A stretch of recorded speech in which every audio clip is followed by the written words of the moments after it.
porte-parole. Alors David Guéraud, vous nous avez rejoint sur ce plateau, Bonjour. vous êtes député de la France Insoumise du Nord. Un texte responsable et protecteur, voilà ce que dit Bruno Le Maire à propos de ce budget 2023. Il y a quand même 45 milliards pour le bouclier tarifaire. Alors là, vous dites austérité à gauche, c'est mal choisi, non ? Ah non, c'est pas mal choisi parce que ces aides ont vocation à s'éteindre. Et d'ailleurs, elles vont s'éteindre.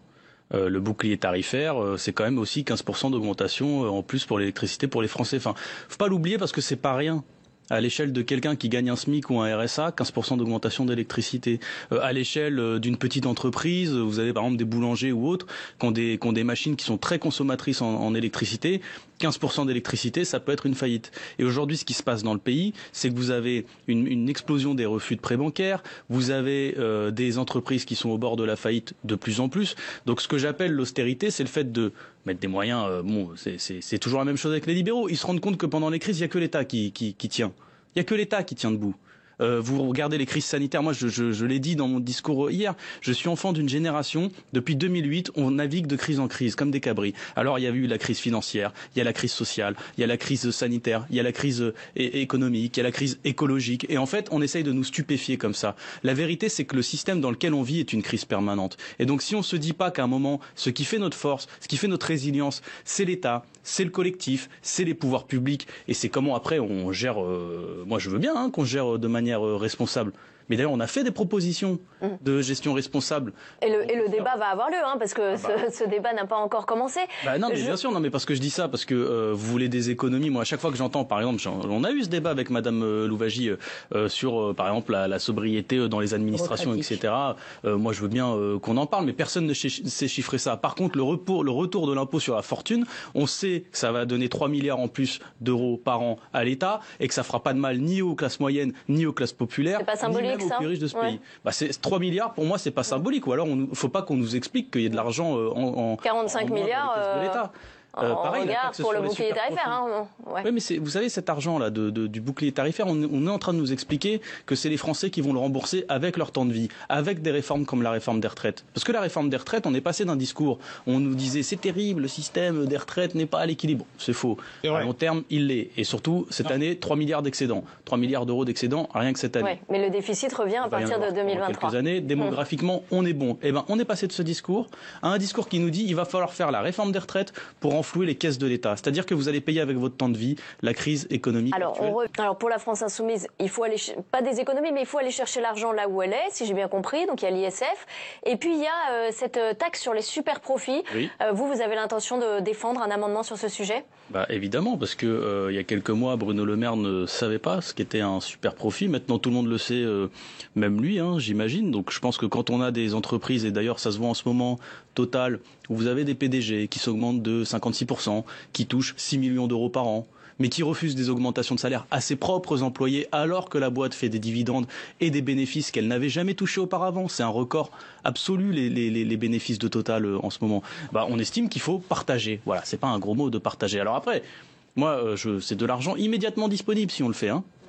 J'entends M. Cazeneuve, parce que c'est un refrain qui revient souvent en ce moment, dire nous sommes le point d'équilibre entre des voix dissonantes. Si vous êtes au milieu d'une bêtise et d'une chose vraie, ça fait pas de votre position une position qui est pas moins bête que la bêtise. C'est qui ? Donc nous, à notre sens, c'est la position qui consiste à dire que nous ne sommes pas, par exemple, dans un budget d'austérité. Enfin, allez expliquer ça au personnel de l'éducation nationale, au personnel de la santé, à tous ceux qui en fait, à qui on est en train d'annoncer la bouche en cœur. Alors vous allez avoir une augmentation de 2 ou 3%. Voilà.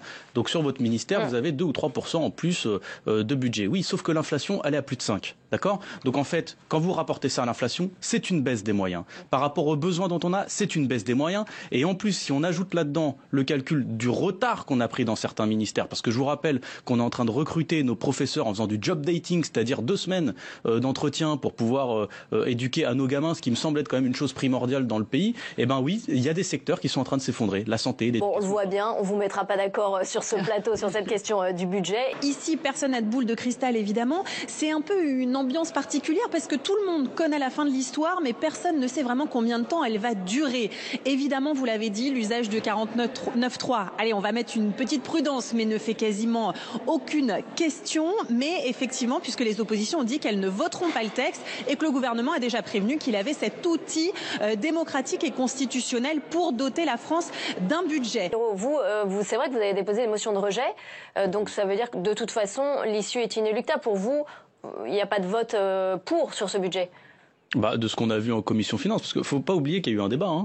On a travaillé une semaine en commission finance, on voit la direction que tout ça prend. Monsieur Cazeneuve dit que si tous les groupes, pour des raisons différentes, votent, et alors?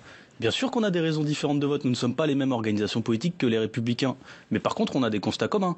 Le fait que le budget soit assis, par exemple, sur des prévisions d'inflation, sur des prévisions de croissance dont tout le monde dit, y compris les instituts officiels, que c'est pas des bonnes prévisions, qu'elles sont beaucoup trop optimistes et qu'on va se retrouver comme la situation à l'été où on nous disait que ça allait être bien au niveau croissance-inflation et au final ça allait pas. Mais ça veut dire des coupes supplémentaires dans les budgets si vous voulez respecter les 3% de déficit. Donc nous, on est attachés. Il y a des points d'accord sur ce plateau entre les Républicains et la France Insoumise. Mais ça arrive. Mais maintenant, ça augure d'une motion de censure, ça. Sur le 49.3, il faut se dire une chose. Oui, le 49.3, c'est légal. Mais enfin, la démocratie, c'est pas juste voir ce qui est sur le papier autorisé.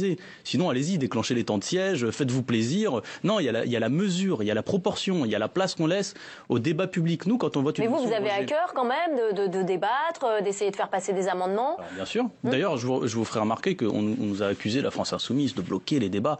On a été sobre du point de vue des amendements. On n'en a pas déposé beaucoup. Alors, des amendements, il y en a beaucoup du côté des Républicains, c'est respectable. Voilà. Il y a un moment, il faut se dire que la démocratie, oui, si ça prend 1 jour et demi de débat en plus, pardon, on n'arrête pas de nous dire l'urgence.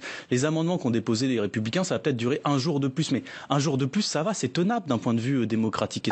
C'est pas très encourageant pour aller chercher un compromis. En revanche, il y a beaucoup d'améliorations du texte qui peuvent venir des amendements des oppositions et que nous prendrons. On en a accepté un certain nombre en commission et j'espère qu'on acceptera encore plus en hémicycle. Donc bien sûr, je partie à une majorité très ouverte. Et c'est pas que vous les prendrez, c'est que des fois vous n'aurez pas le choix. C'est important aussi de le dire aux gens. Vous n'avez plus la majorité absolue. Donc des fois, vous n'aurez pas le choix. Et je vous rappelle, et je vous mets en garde, l'utilisation du 49.3 vous épargnera pas d'un vote à la fin. Donc faites très attention aussi parce que il n'y aura pas de vote. Il y aura des votes sur des amendements. Par exemple, vous êtes prêt à adopter des amendements qui auraient été défendus par le Rassemblement national, par les Républicains? Vous savez, avec les LR, des fois, on a voté certains de leurs amendements. Parce que dans la discussion, ça arrive de se dire, sur le chauffage au fioul ou sur d'autres, on se dit, on n'avait pas vu ça comme ça, c'est pas notre position politique, mais dans l'urgence, on accepte. Mais ce que je constate de la part de la majorité parlementaire, enfin de la majorité relative, c'est qu'en vérité, les amendements de notre part qui sont passés, c'était pas avec leur accord. S'il y a le 49.3, est-ce que la France Insoumise déposera une motion de censure? C'est probable. C'est probable. Ben oui, parce que le texte qui nous est présenté, je veux dire, on n'arrête pas de parler des collectivités, des petites entreprises. Je vous prends un exemple simple, parce qu'il en a été question sur la compétitivité des entreprises. L'État français met une fortune colossale aujourd'hui dans les exonérations pour les grands groupes de ce pays, le CAC 40, les multinationales, Total, Sanofi, etc. Je sais qu'on a un désaccord sur le fait de les nommer, mais moi je les nomme parce que j'ai vu les salariés en grève. Je peux vous dire qu'ils sont pas très contents de ce que font leurs directions. Aujourd'hui, au début des années 2000, l'État mettait à peu près 30 milliards d'euros. Aujourd'hui, on en est à 150 milliards. C'est une manne colossale, c'est 2 fois le budget de l'éducation nationale. Et vous avez des dispositifs, le CICE, le crédit impôt recherche, mais regardez le crédit impôt recherche, à qui ça profite? Aux PME, non? Pas aux petites entreprises, aux grands groupes. Donc nous, il y a des moments, par exemple, on dit on veut supprimer le crédit impôt recherche, on estime que ça sert à rien, on en a marre. Je peux comprendre que des groupes, y compris de la droite ou autres, disent non, vous allez trop loin. Mais quand on dit ok, on se replie sur un autre amendement, faites en sorte que le crédit impôt recherche se concentre sur les PME et les TPE dans ce cas-là. Et le débat aura lieu. Véronique Louwagie, une motion de censure.